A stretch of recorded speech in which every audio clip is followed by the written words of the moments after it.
Hello children, welcome to असा education. आज हम करेंगे सीबीएसई की 10वीं क्लास की संस्कृत की बुक शेमोशी भाग 2 का 5वां चैप्टर जन्नी तुल्य बत्सला। इसका हम करेंगे अर्थ। तो आइए देखते हैं कि इस चैप्टर में क्या बताया गया है। जन्नी तुल्य बत्सला, जन्नी तुल्य माँ के समान, बत्सला वात्सल्य प्रेम। तो माँ के समान वात्सल्य प्रेम मतलब जो माँ होती है सभी के प्रति समान स्नेह रखती है। तो प्रस्तुतोऽयं पाठः महर्षि वेदव्यासस्य विरचितस्य ऐतिहासिकग्रन्थस्य महाभारत अंतर्गतस्य वनपर्व इति अतः गृहीतः। तो प्रस्तुतोऽयं पाठः, तो अयं प्रस्तुत पाठः, यह प्रस्तुत पाठ महर्षि वेदव्यास विरचितस्य, महर्षि वेदव्यास द्वारा रचित ऐतिहासिक ग्रंथस्य, ऐतिहासिक ग्रंथ महाभारत अंतर्गतस्य, महाभारत के अंतर्गत वन पर्व इति अतः गृहीतः, वन पर्व से लिया गया है। यह प्रस्तुत पाठ महर्षि वेदव्यास द्वारा रचित ऐतिहासिक ग्रंथ महाभारत के वन पर्व से लिया गया है। यम कथा सर्वेषु प्राणिषु समदृष्टि भावनां प्रबोधयति। यम कथा, यह कथा सर्वेषु प्राणिषु सभी प्राणियों में समदृष्टि भावनां प्रबोधयति, सभी समान दृष्टि की भावना पर बल देती है। यह कथा सभी प्राणियों में समान दृष्टि की भावना पर प्रबोधयति, बल देती है। अस्य अभीप्सितः अर्थो अस्ति यद् समाजे विद्यमानान् दुर्बलान् प्राणिनः प्रति अपि मातुः वात्सल्यं प्राकर्ष्य एव भवति। अस्य अभीप्सितः, इसका प्रमुख अर्थ है, अर्थो अस्ति अर्थ है यद् कि समाजे विद्यमानान्, समाज में विद्यमान दुर्बलान् प्राणिनः, दुर्बल प्राणी के प्रति अपि, प्रति भी, मातु वात्सल्यम, माँ का वात्सल्य, माँ का प्रेम, प्राकर्षण एवं भवति, प्रगाढ़ होता है, बहुत गहरा होता है। तो क्या बताया गया यहाँ पर कि यह प्रस्तुत पाठ महर्षि वेदव्यास द्वारा रचित ऐतिहासिक ग्रंथ महाभारत के वन पर्व से लिया गया है। यह कथा सभी प्राणियों में समान दृष्टि की भावना पर या समदृष्टि की भावना पर बल देती है। इसका प्रमुख अर्थ है कि समाज में विद्यमान दुर्बल प्राणी के प्रति भी माँ का प्रेम प्रगाढ़ होता है। तो यहाँ पे आगे क्या कहा गया, कश्चित् कृषकः बलिवर्दाभ्याम क्षेत्र कर्षणं कुर्वन् आसीन। कश्चित् कृषकः, कोई किसान, बलिवर्दाभ्याम, 2 बैलों के द्वारा, क्षेत्र कर्षणं, खेत की जुताई, कुर्वन् आसीन, कर रहा था। कोई किसान 2 बैलों के द्वारा खेत की जुताई कर रहा था। तयो बलिवर्दयो एका शरीरेण दुर्बला जवेन गंतुम अशक्ता च आसीत। तयो, उन दोनों, बलिवर्दयो, बैलों में से एक शरीर दुर्बला, शरीर से दुर्बल, जबेन गंतुम अशक्ता च आसीत, और तेज गति से चलने में, जबेन माने तेज, गंतुम माने चलने में, तो जबेन तेज गति से चलने में, अशक्ता च आसीत असमर्थ था। तो उन दोनों बैलों में से एक शरीर से दुर्बल और तेज गति से चलने में असमर्थ था। अतः कृषका तम दुर्बलम वृषभम तोदनेन युद्धमानः अवर्तत। इसलिए किसान उस दुर्बल बैल को, तोदनेन माने कष्टपूर्वक, अनुद्धमाना अवर्तत हाँकता था। इसलिए किसान उस बैल को, उस दुर्बल बैल को, दीन बैल को क्या करता था, कष्टपूर्वक हाँकता था। सा ऋषभः हलम् ऊढभः गन्तुम् अशक्ता क्षेत्रे पपात। सह ऋषभः, इसलिए क्या हुआ, वह बैल हल ढोकर, हलम ऊढ़वा माने हल ढोकर, गंतुम अशक्ता, चलने में असमर्थ, क्षेत्रे पपात, खेत में गिर गया। वह बैल हल ढोकर चलने में असमर्थ होकर खेत में गिर गया। क्रुद्धा कृषिबलात् तम उत्थापयितुं बहुवारं यत्नम् अकरोत्। क्रुद्ध किसान ने उसे उठाने के लिए बहुवारं यत्नम् अकरोत्, बहुत बार प्रयत्न किया, तथापि वृषा न उत्थिता, फिर भी बैल नहीं उठा। तो क्या बताया गया यहाँ पर, कोई किसान 2 बैलों के द्वारा खेत की जुताई कर रहा था। तो उन दोनों बैलों में से एक शरीर से दुर्बल और तेज गति से चलने में असमर्थ था। इसलिए किसान उस दुर्बल बैल को कष्टपूर्वक हाँकता था। वह बैल हल ढोकर चलने में असमर्थ होकर खेत में गिर गया। क्रोधित किसान ने उसे उठाने के लिए बहुत बार प्रयत्न किया, फिर भी बैल नहीं उठा। भूमौ पतिते स्वपुत्रं दृष्ट्वा सर्वधेनूनां मातुः शुभे नेत्राभ्याम् अश्रूणि आबिरासन। तो भूमौ पतिते सपुत्रम दृष्ट्वा, जमीन पर गिरे हुए अपने पुत्र को देखकर, सर्वधेनूनां मातु, सभी गायों की माता, सुरभे, सुरभि की नेत्राभ्याम अश्रूरि आबिरासन, सुरभि की आंखों से आंसू आने लगे। जमीन पर गिरे हुए अपने पुत्र को देखकर सभी गायों की माता सुरभि की आंखों से आंसू आने लगे। सुरभि इमाम अवस्थाम दृष्ट्वा सुराधिपता ताम अप्रेक्षत, सुरभि की इस अवस्था को, तो सुरभि इमाम अवस्थाम, सुरभि की इमाम इस अवस्था को दृष्ट्वा देखकर, सुराधिपा ताम अप्रेक्षत, सुराधिपा ताम अप्रेक्षत, सुरभि की इस अवस्था को देखकर देवताओं के राजा इंद्र ने ताम अप्रेक्षत उससे पूछा, अयि शुभे, अरे शुभा, किम एव रोदिषि, इस तरह क्यों रोती हो, किम एवं रोदिषि, इस तरह से क्यों रोती हो, उच्चताम इति, तो बोलो, सा चा, और उसने। तो जमीन पर गिरे हुए अपने पुत्र को देखकर सभी गायों की माता सुरभि की आंखों से आंसू आने लगे। सुरभि की इस अवस्था को देखकर देवताओं के राजा इंद्र ने उससे पूछा, अरे शुभा, इस तरह क्यों रोती हो, बोलो, और उसने, मतलब जो सुरभि थी उसने एक श्लोक के माध्यम से अपनी जो व्यथा थी वो यहाँ पर दर्शाई। तो उसने क्या कहा, विनिपातो नावा कश्चित् दृश्यते त्रिदशा अधिप अहम तु पुत्रम शोचामि तेन रोदिमि कौशिक। तो उसने क्या कहा, पहले हम करेंगे अन्वय। त्रिदशाधिपा बा विनिपातो कश्चित् न दृश्यते कौशिकः अहम तु पुत्रम शोचामि तेन रोदिमि।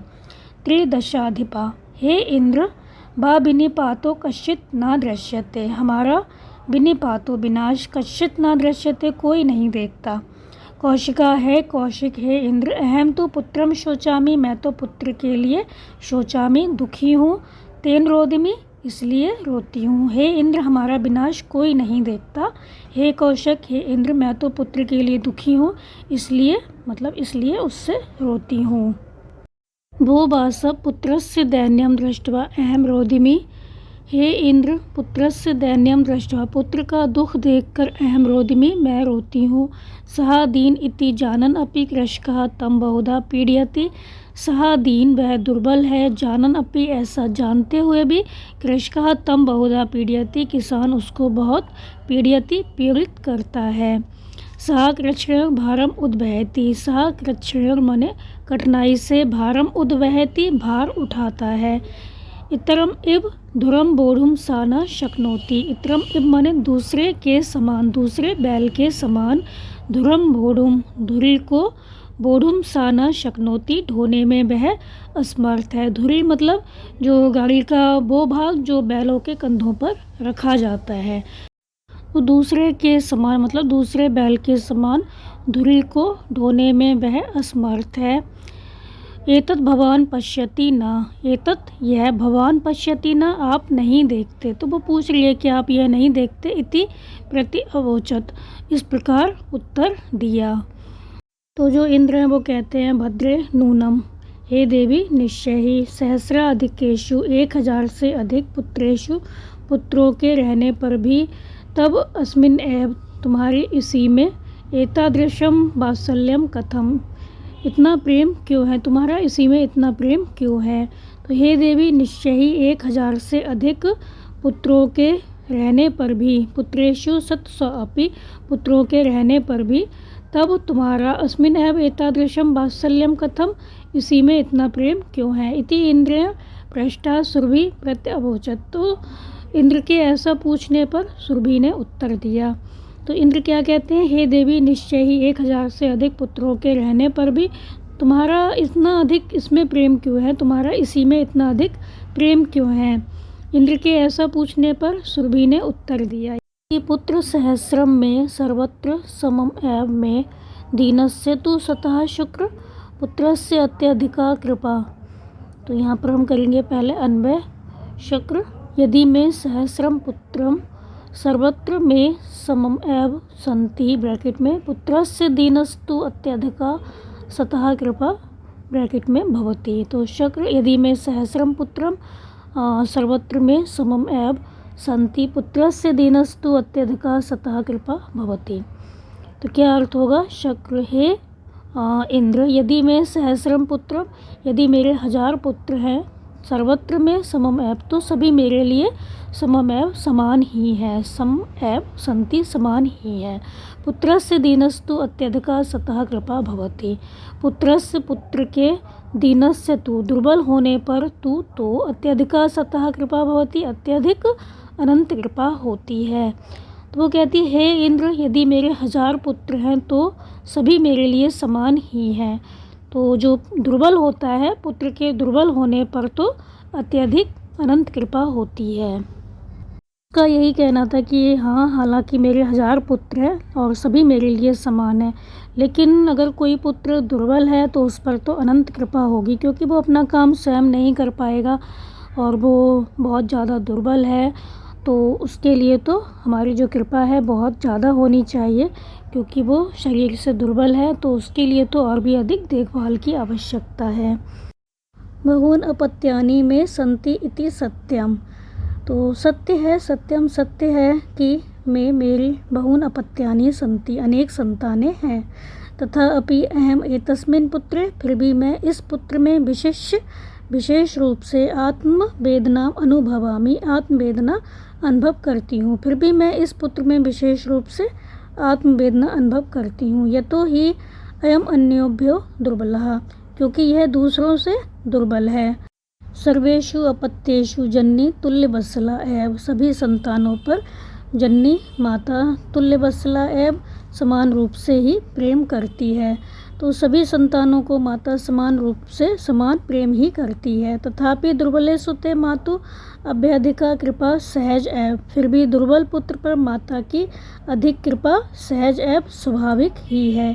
इति ऐसा सुरभि वचनम श्रुत्वा भृशं विस्मितस्य अखंडलस्यापि हृदयं द्रवत्, तो सुरभि वचनम श्रुत्वा, सुरभि के वचन सुनकर विस्मितस्य अखंडलस्यापि आश्चर्यचकित अखंडलस्यापि इंद्र का भी हृदयं द्रवत्, हृदय द्रवित हो गया। सुरभि के वचन सुनकर अत्यधिक आश्चर्यचकित इंद्र का भी हृदय द्रवित हो गया। स च ताम एवं सांत्वयत गच्छवत्से सर्वं भद्रम जायेत, और वह उनको सांत्वना देते हैं, गच्छवत्से जाओ पुत्री, सर्वं भद्रम जायेत, सब कल्याण हो।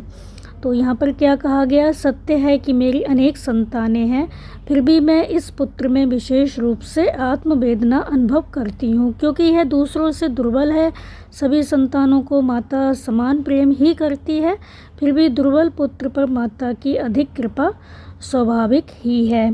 सुरभि के वचन सुनकर अत्यधिक आश्चर्यचकित इंद्र का भी हृदय द्रवित हो गया, और वह मतलब इंद्र उनको सांत्वना देते हैं, और वह उनको सांत्वना देते हैं, जाओ पुत्री सब कल्याण हो। आचरात एव चंडवातेन मेघरवैश्च सह प्रवर्षः समजायत, अचरात एव शीघ्र ही चंडवातेन प्रचंड हवा से, मेघरवैश्च और बादलों के गर्जन के साथ, सह गर्जन के साथ, प्रवर्षः समजायत वर्षा हुई, शीघ्र ही प्रचंड हवा से और बादलों के गर्जन के साथ वर्षा समजायत हुई। लोकानां पश्यताम एव सर्वत्र जलोपप्लवः सज्जातः, लोगों के देखते ही देखते सभी जगह जलोपप्लवः संजातः, जल संकट हो गया, पानी से तबाही हो गई। कृषका हर्षातिकेण कर्षण विमुखा सन वृषभो नीत्वा गृहम् आगत, किसान अत्यधिक खुशी से खेत जोतने से विमुख होकर दोनों बैलों को लेकर घर आ गया। कृषका किसान अत्यधिक हर्षातिकेण अत्यधिक खुशी से, कर्षण विमुखा खेत जोतने से विमुख, वृषभो नीत्वा बैलों को लेकर गृहम् आगत घर आ गया। तो क्या कहा गया यहाँ पर कि शीघ्र ही प्रचंड हवा से और बादलों के गर्जन के साथ वर्षा हुई, लोगों के देखते ही देखते सभी जगह जल संकट हो गया। किसान अत्यधिक खुशी से खेत जोतने से विमुख होकर दोनों बैलों को लेकर घर आ गया। अपत्येषु च सर्वेषु जननी तुल्यवत्सला पुत्रे दीने तु सा माता कृपाद्र हृदया भवेत्। पहले हम करेंगे इसका अन्वय। सर्वेषु अपत्येषु जननी तुल्यवत्सला ब्रैकेट में लिख देंगे भवती। दीने पुत्रे चातु सा माता कृपाद्र हृदया भवेत। तो क्या अर्थ होगा? सर्वेषु अपत्येषु, सभी अपत्येषु संतानों पर जननी माता तुल्यवत्सला भवती, समान प्रेम देने वाली होती है। जननी तुल्यवत्सला भवती, माता तुल्यवत्सला मतलब तुल्य माने समान, वत्सला भवती प्रेम देने वाली होती है। सभी संतानों पर माता समान प्रेम देने वाली होती है। दीने पुत्रे चातु सा माता, और दुर्बल पुत्र पर तो उस माता की कृपाद्र हृदय भवेत, कृपा आद्र हृदय वाली होती है। लेकिन जो दुर्बल होता है, दुर्बल पुत्र पर तो उस माता की कृपा आद्र हृदय वाली होती है। तो क्या कहा गया? सभी संतानों पर माता समान प्रेम देने वाली होती है और दुर्बल पुत्र पर तो उस माता की कृपा आद्र हृदय वाली होती है। मतलब जो दुर्बल पुत्र होता है उस पर तो उसकी और भी अधिक कृपा होती है। तो ये था आपका इस चैप्टर का अर्थ बच्चों। आप इसको अच्छे से समझ कर याद कर लीजिए और हमारे चैनल असा एजुकेशन को लाइक कीजिए, सब्सक्राइब कीजिए और शेयर करना बिल्कुल मत भूला करिए। Thank you.